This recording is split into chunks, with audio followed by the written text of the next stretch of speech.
आत्मा ना स्त्री है ना पुरुष, तो फिर ये आकर्षण और संबंध क्यों? अष्टवक्र मुनि कहते हैं, राजन, यह प्रश्न साधारण नहीं है।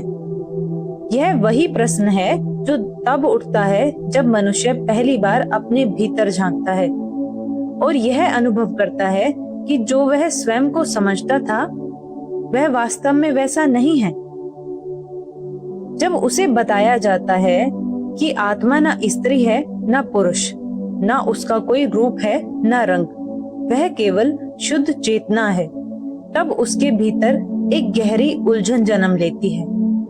राजन, तू यह समझने की कोशिश कर रहा है कि आकर्षण क्यों होता है, परंतु असली प्रश्न यह है कि तू स्वयं को क्या मान रहा है। जब तक तू स्वयं को शरीर मानता रहेगा, तब तक हर संबंध तुझे वास्तविक लगेगा और हर बिछड़ना तुझे तोड़ता रहेगा। लेकिन जैसे ही तू साक्षी में स्थित होता है, तब तू देखता है कि संबंध आते हैं और चले जाते हैं, परंतु तू वही रहता है, अपरिवर्तित। यदि आत्मा निर्लिंग है, तो यह आकर्षण किसका है? यह प्रेम, यह संबंध, यह खिंचाव किसके बीच हो रहा है? राजन, आकर्षण वास्तव में दो शरीरों को मिलन नहीं है। यह दो अधूरेपन का टकराव है जो एक दूसरे में पूर्णता खोज रहे हैं। लेकिन सच्चाई यह है, दो अधूरे कभी मिलकर पूर्ण नहीं हो सकते। पूर्णता केवल एक तब प्रकट होती है जब तू स्वयं को पूर्ण जान लेता है। अष्टवक्र मुनि इसी रहस्य को खोलते हुए कहते हैं, राजन, तूने सत्य का एक अंश सुना है, परंतु जब तू उसे पूर्ण रूप से नहीं समझेगा, तब तक यह प्रश्न तुझे विचलित करता रहेगा। आत्मा वास्तव में ना स्त्री है ना पुरुष, वह केवल साक्षी है। परंतु जो आकर्षण और संबंध तू अनुभव करता है, वह आत्मा का नहीं, मन और शरीर का खेल है। जैसे स्वप्न में तू अनेक पात्रों को देखता है, उनके बीच संबंध बनते और प्रेम और द्वेष होते देखता है, परंतु जागने पर तुझे समझ में आता है कि वे सब केवल तेरे ही मन की रचना थे। जो प्रेम तू खोज रहा है, वह किसी व्यक्ति में नहीं छिपा है, वह तेरे अपने ही अस्तित्व की गहराई में छिपा है। और जब तू उसे बाहर खोजता है, तब वही प्रेम बंधन बन जाता है, और जब तू उसे भीतर पहचान लेता है, तब वही प्रेम मुक्ति बन जाता है। वैसे ही यह संसार भी मन का ही विस्तार है। उपनिषदों में कहा गया है, द्वैतात् भयम् भवति। जहाँ द्वैत है वहीं भय है और आकर्षण दोनों उत्पन्न होते हैं। जब तू स्वयं को शरीर मानता है, तब तू दूसरे शरीर को भी अलग मानता है, और इसी अलगाव से आकर्षण और संबंध उत्पन्न होते हैं। बृहदारण्यक उपनिषद में एक अत्यंत गूढ़ कथा आती है, जिसमें कहा गया है कि प्रारंभ में आत्मा अकेली थी। उसने अपने को दो भागों में विभाजित किया, स्त्री और पुरुष, और वहीं से आकर्षण और सृष्टि की शुरुआत हुई। परंतु यह केवल एक प्रतीकात्मक कथा है।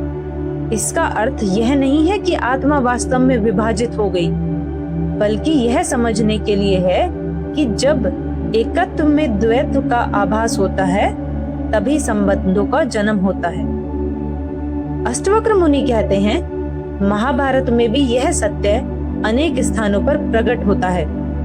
जब अर्जुन मोह में पड़ जाते हैं, तब भगवान श्री कृष्ण उन्हें समझाते हैं कि यह शरीर नश्वर है और आत्मा अविनाशी है। परंतु अर्जुन का मोह संबंधों के कारण ही था। पिता, गुरु, भाई, ये सब संबंध ही उसे विचलित कर रहे थे। तो यही दर्शाता है कि संबंध मन और शरीर के स्तर पर होते हैं, आत्मा के स्तर पर नहीं। संत कबीर ने भी इसी सत्य को अत्यंत सरल भाषा के शब्दों में कहा है, प्रेम ने बाड़ी उपजे, प्रेम ने हाट बिकाए। अर्थात जो प्रेम हम संसार में देखते हैं वह वास्तविक प्रेम नहीं है। वह एक प्रकार का आकर्षण है जो परिस्थितियों पर निर्भर करता है। वास्तविक प्रेम आत्मा का है जो किसी व्यक्ति विशेष से नहीं बल्कि समस्त अस्तित्व से होता है। योग विशिष्ट में भी एक अत्यंत सुंदर दृष्टांत मिलता है जिसमें कहा गया है कि जैसे एक दर्पण में अनेक चेहरे दिख जाते हैं परंतु दर्पण स्वयं किसी एक चेहरे से बंधा नहीं होता, वैसे ही आत्मा सब संबंधों को देखती है परंतु किसी से बंधती नहीं है। जैसे कोई व्यक्ति आईने में अपने प्रतिबिंब से प्रेम करने लगे और उसे पाने की कोशिश करे तो यह कितना अजीब लगेगा। ठीक वैसे ही मनुष्य दूसरे में वह खोजता है जो पहले से उसके भीतर मौजूद है। तो यही कारण है कि जब कोई ज्ञानी होता है तो उसका प्रेम सीमित नहीं रहता, वह किसी एक व्यक्ति तक सीमित नहीं होता बल्कि वह समस्त जगत में फैल जाता है। परंतु अज्ञानी के लिए प्रेम एक बंधन बन जाता है क्योंकि वह उसे अपने अस्तित्व का आधार मान लेता है। अष्टवक्र मुनि कहते हैं, राजन, आकर्षण का मूल कारण यह है कि तू अपने भीतर अपूर्णता का अनुभव करता है। अष्टवक्र कहते हैं, आकर्षण तब तक है जब तक दूसरा है और जैसे ही दूसरा समाप्त हो जाता है वैसे ही आकर्षण भी समाप्त हो जाता है। तब केवल एक ही सत्ता बचती है जो सब में समान रूप से प्रकट हो रही है। तू सोचता है कि कोई दूसरा तुझे पूर्ण कर देगा और इसी खोज में तू संबंध बनाता है, परंतु यह एक भ्रम है क्योंकि तू पहले ही पूर्ण है। राजन, जब यह बोध पूर्ण रूप से प्रकट होता है तब प्रेम समाप्त नहीं होता बल्कि वह अपने शुद्ध रूप में प्रकट होता है। जब वह किसी एक व्यक्ति तक सीमित नहीं रहता, जब वह समस्त अस्तित्व में फैल जाता है, जब प्रेम कोई संबंध नहीं रहता, अब प्रेम स्वयं तेरा स्वरूप बन जाता है। जैसे कोई व्यक्ति स्वप्न में प्यास और पानी खोजे परंतु जागने पर उसे समझ में आए कि प्यास भी स्वप्न थी और पानी भी, वैसे ही जब तू अपने वास्तविक स्वरूप को जान लेगा तब तुझे समझ में आएगा कि यह आकर्षण भी एक भ्रम था। परंतु इसका अर्थ यह नहीं है कि संबंध गलत हैं। अष्टवक्र कहते हैं, संबंध गलत नहीं है परंतु उनमें आसक्ति गलत है। जब तू संबंधों को एक खेल की तरह देखता है तब वे सुंदर बन जाते हैं और जब तू उन्हें अपनी पहचान बना लेता है तब वे बंधन बन जाते हैं। यही कारण है कि ज्ञानी व्यक्ति संबंधों में रहते हुए भी उनसे बंधता नहीं है। वह प्रेम करता है परंतु उनमें कोई अपेक्षा नहीं होती, कोई भय नहीं होता, कोई स्वार्थ नहीं होता। यही वास्तविक प्रेम है।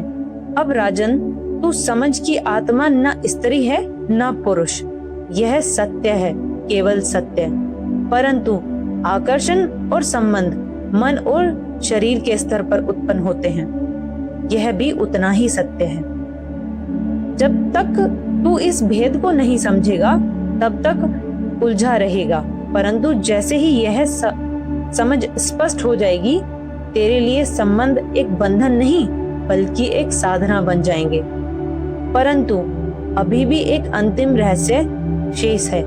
यदि आकर्षण केवल मन का खेल है और आत्मा सदा से पूर्ण है तो फिर यह मन इतना शक्तिशाली कैसे है कि यह पूरे जीवन को प्रभावित कर देता है? और क्या कोई ऐसा बिंदु है जहां यह आकर्षण पूरी तरह समाप्त हो जाता है? यही वह रहस्य है जो इस ज्ञान के अगले चरण में प्रकट होगा। हरे कृष्ण।